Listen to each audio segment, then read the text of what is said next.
अस्सलाम वालेकुम। कैसे हैं आप सब लोग? उम्मीद है खैरियत से होंगे। अल्लाह आपको खुश और आबाद रखे, आमीन। रमज़ान का 30वां रोज़ा आप सबको बहुत बहुत मुबारक हो।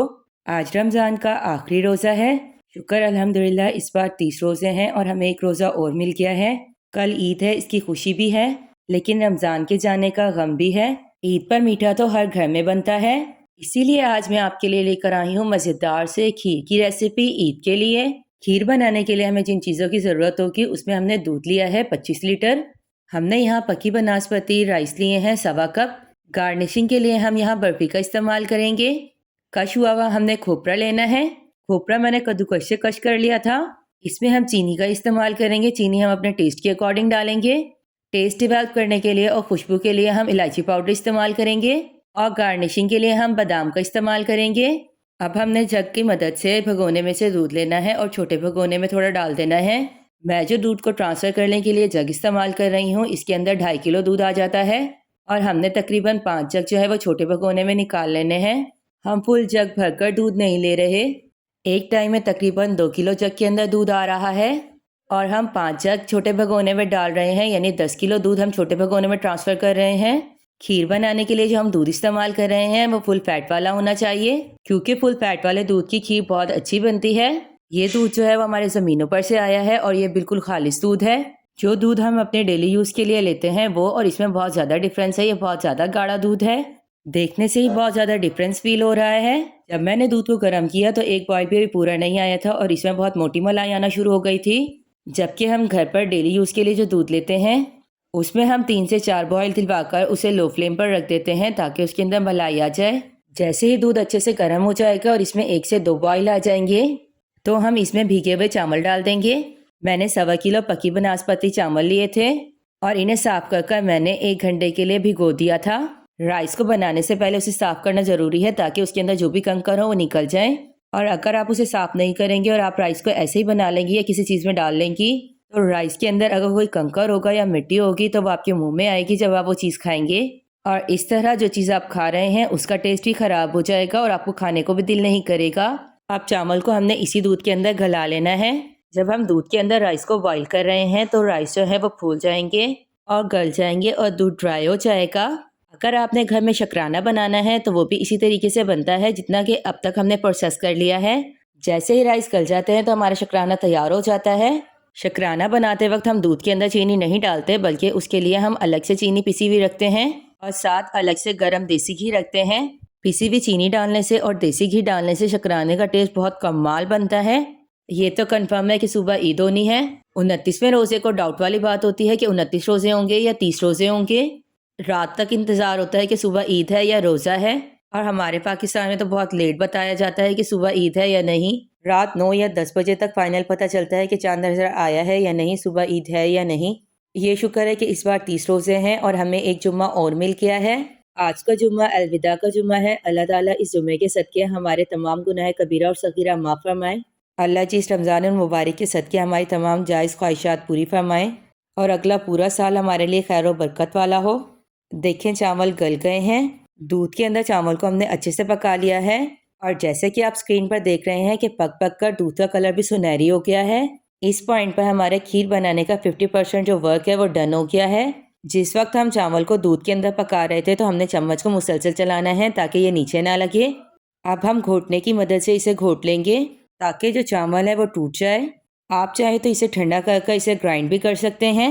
अगर आप इसे ग्राइंड करेंगे तो आपने एक जग को जब ग्राइंड करना है तो उसे कुछ सेकंड के लिए ही सिर्फ ग्राइंड करना है। अगर आप उसे 1 मिनट भी देंगे तो आपके राइस जो है वो बिल्कुल पेस्ट बन जाएंगे। बस हमने कुछ सेकंड के लिए मशीन को चलाना है। बस हमें इसे घोटना या फिर ग्राइंड करना ज़रूरी होता है ताकि खीर के अंदर ये जो चावल है वो साबुत नज़र ना आए। अगर आप गरम गरम इसे घोटेंगे तो तकरीबन 5 मिनट के अंदर ये अच्छे से घुट जाएगा, और अगर ठंडा करने के बाद आप इसे घोटेंगे तो वो ज़्यादा टाइम लेगा। मुझे इसे ग्राइंड करने से ज़्यादा घोटने वाला मेथड ज़्यादा ईजी लगता है, क्योंकि अगर आप इसे ग्राइंड करेंगे तो पहले आपको इसे पूरा ठंडा करना पड़ेगा और फिर एक एक जग कर आप उसे ग्राइंड करें और दूसरे भगोने के अंदर डालें। इस तरह बर्तन भी ज़्यादा यूज़ होते हैं और हमारा टाइम भी ज़्यादा लगता है। जैसे कि अभी आपने स्क्रीन पर देखा है कि चावल जो है वो अच्छे से घुट गया है और पीसीस में डिवाइड हो गया है। अभी हम इसे थोड़ी देर और घोटेंगे। जब हम छोटे बच्चे होते थे तो खीर जो है वो मेरे बाबा बनाते थे, यानी चांद रात वाले दिन जो सारा वर्क होता था खीर बनाने का वो बाबा करते थे। और मम्मा और फूफो को अपने साथ बिठा कर रखते थे। चम्मच जो है वो बाबा चलाते थे, बाकी सारे काम जो है वो मम्मा और फूफो से करवाते थे। जैसे फूफो से वो चावल साफ़ करवा लेते थे और मम्मा से कहते थे इसे भिगो दो, अब इसमें चीनी डाल दो, अब इसे टेस्ट कर लो। वो भी बहुत अच्छा टाइम था। और सुबह ईद वाले दिन बाबा हम सबको कहते थे कि जल्दी से तैयार हो जाओ, जब मैं ईद की नमाज़ पढ़ कर आऊँ तो आप सब रेडी हो।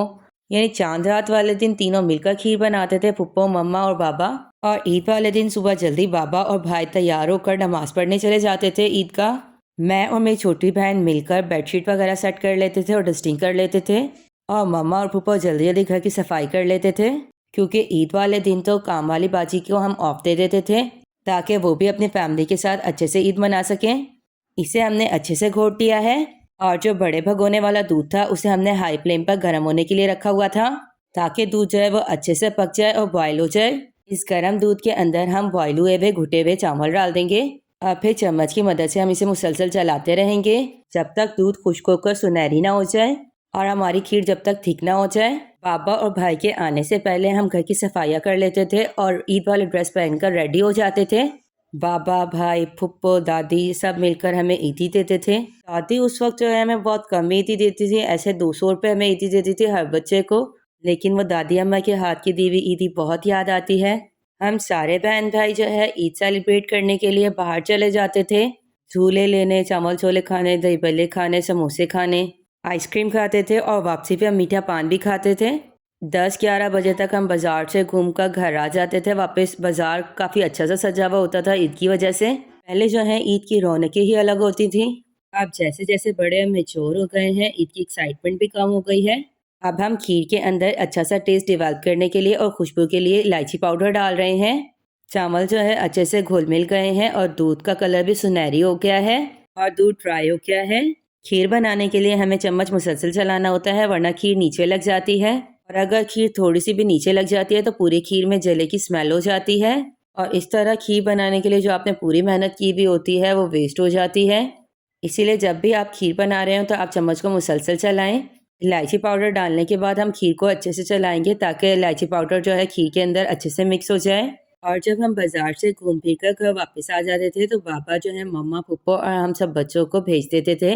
पापा कहते थे कि आप सब लोग मिलकर चले जाओ और नेबर्स के घर और रिलेटिव्स के घर ईद मिलाओ और दोपहर का खाना मैं खुद बना लूँगा। हर ईद और हर बकरीद पर बाबा चिकन कढ़ाई बनाते थे पूरी फैमिली के लिए। पापा, मम्मा और फूफो को कहते थे ईद वाले दिन आपके काम की छुट्टी है, आज जाके फुल एंजॉय करो। और रात को फिर हम बाहर से कुछ मंगा लेते थे। फिर हमारी अच्छे से गाड़ी हो गई है। अब हम इसके अंदर चीनी डाल रहे हैं। मैंने इसके अंदर तकरीबन 2 कप चीनी डाली है और चम्मच की मदद से मैं इसे मिक्स करूँगी और फिर टेस्ट कर लूँगी, क्योंकि हम लोग बहुत लाइट मीठा पसंद करते हैं। इसीलिए मैंने पहले चीनी कम डाली है और फिर मैं चेक कर लूँगी और जितनी रिक्वायर होगी उतनी मैं चीनी डाल दूँगी, क्योंकि अगर चीज़ कम हो तो उसमें तो गुंजाइश होती है कि आप और डाल के उसे सेट कर लें। लेकिन अगर आप पहले ही ज़्यादा डाल देते हैं तो कोई चांस नहीं होता कि आप उसे कम कर सकें। जैसे हम खीर के अंदर चीनी डालते हैं तो खीर थोड़ी सी पतली हो जाती है। चीनी डालने के बाद हमने खीर में 1 से 2 बॉयल दिलवाने हैं और जैसे इसके अंदर बॉयल आना शुरू होता है, ये गाढ़ी होना शुरू हो जाती है और हमारी खीर बनकर रेडी हो जाती है। तकरीबन 7 से 8 साल हो गए हैं, मैं और मेरी छोटी बहन मिलकर अब खीर बनाते हैं। यानी अब पापा और मम्मा दोनों ही रिलैक्स हो गए हैं। जब बच्चे बड़े हो जाते हैं तो वह घर की थोड़ी जिम्मेदारियां अपने ऊपर ले लेते हैं और इस तरह पेरेंट्स के ऊपर से वर्कलोड जो है वो कम हो जाता है। बाबा शौक शौक में तो खीर बना लेते थे, लेकिन सुबह बाबा के कंधों में दर्द हुआ हुआ होता था और ईद वाले दिन तो बाबा शो नहीं होने देते थे कि उनके पेन हो रहा है। लेकिन ईद वाले दिन रात को बाबा कहते थे कि अब जो है मेरे कंधे थोड़े से दबा दो। चम्मच चला चला कर मेरे कंधों में दर्द हो गया है, क्योंकि बाबा साल में 2 बार ही तो खीर बनाते थे। जो लोग डेली वर्क करते रहते हैं तो उन्हें प्रैक्टिस रहती है और बर्डन भी इतना फील नहीं होता। लेकिन जब कोई कभी कभी काम करता है तो उसे वर्कलोड बहुत ज़्यादा लगता है, क्योंकि हमारे मसल्स को आदत नहीं होती उन वर्क की। खीर हमारी रेडी हो गई है और उसे मैं बाउल के अंदर निकाल रही हूँ। आज ज़मीनों पर से दूध टाइम से ही आ गया था, इसीलिए आज दिन में मैंने खीर बना ली है और रात को जो है दूध वाली बोतल बनानी है और रबड़ी बना कर रखनी है। मैं और मेरी छोटी बहन जब हम मिलकर कुकिंग करते हैं तो हमें बहुत मज़ा आता है। ये खीर भी हम दोनों बहनों ने मिलकर ही बनाई है। यानी जो भी काम हम करते हैं हम दोनों बहनें मिलकर करते हैं और उस काम को फुल एंजॉय करते हैं। बस फिर हम छोटी छोटी बातों पर हंसते हैं और घर वाले भी टेंशन फ्री होते हैं कि दोनों बहनें मिलकर बहुत अच्छी सी चीज़ बनाएंगी। और जब हम दोनों बहनें किचन में होते हैं, बाहर सबको हमारे हंसने की आवाज़ें आ रही होती हैं। ये छोटी बहन जो है ना वो बहुत चिल है, अगर कुछ भी मैं थोड़ा सा सीरियस होना शुरू हूँ तो वो मुझे हंसा देती है। और हम दोनों बहनें मिलकर कुकिंग को बहुत अच्छे से एंजॉय करते हैं। और जब कभी छोटी बहन सीरियस हो जाती है तो फिर मैं उसे हंसा देती हूँ। कल की बात है, मैं नमाज़ पढ़ रही थी और फ़िल्टर वाला जो है वो पानी देने आ गया था। अब टीवी लॉन्च में डिस्पेंसर रखा है और उसके ऊपर बॉटल लगी हुई है। क्योंकि टीवी लॉन्च में मैं नमाज़ पढ़ रही थी और मम्मा ये सोच रही थी कि अगर मैं बॉटल वहीं रखवा लेती हूँ गेट पर तो फिर मुझे उठाकर लानी पड़ेगी, क्योंकि घर बाबा और भाई तो नहीं थे जो बॉटल चेंज कर देते। तो छोटी बहन जो है अपने रूम से मुझे कहती है, यल्ला हज्जी उठ जाओ।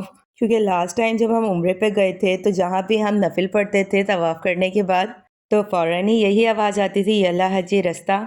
और जब छोटी बहन ने ये कहा तो मेरे माइंड में सारी हमारी जो अच्छी मेमोरीज थी वो रिकॉल हो गई थी। और जब हम मदीने में रियाजुल जन्ना में जाते हैं और वहाँ की जो मैनेजमेंट वाले हैं तो उनसे सिर्फ एक ही वॉइस आ रही होती है, यल्ला कबूल बाजी रास्ता। और जब हम मदीने और मक्के में कुछ बाय करने के लिए जाते थे तो वो अरबी बोलते थे और हमें समझ नहीं आती थी उनकी अरबी। और जाहिर सी बात है, चीज़ें बाय करने के लिए वहाँ थोड़ी सी बार्गेनिंग करनी पड़ती है, तो ना उन्हें हमारी उर्दू समझ आ रही थी और ना हमें उनकी अरबी। और जब भी किसी चीज़ की वो प्राइस बताते थे रियाल में, बड़ी सिस्टर जो है वो एक ही वर्ड से बार्गेनिंग करती थी, no no no please less less. और हम दोनों बहनें उसकी बार्गेनिंग को अब भी याद कर कर हंसते हैं।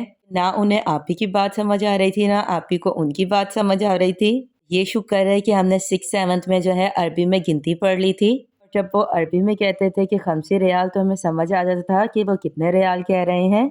वैसे भी ज़िंदगी बहुत छोटी सी है तो हमें इसे हंसकर और खुशियों के साथ गुजारनी चाहिए और हर टाइम को मेमोरेबल बनाना चाहिए। और ये खीर बनाते वक्त मेरी गर्दन के ऊपर थोड़ी सी छींट आ गई थी खीर की, और इस तरह मेरी गर्दन के ऊपर जलने का निशान बन गया है।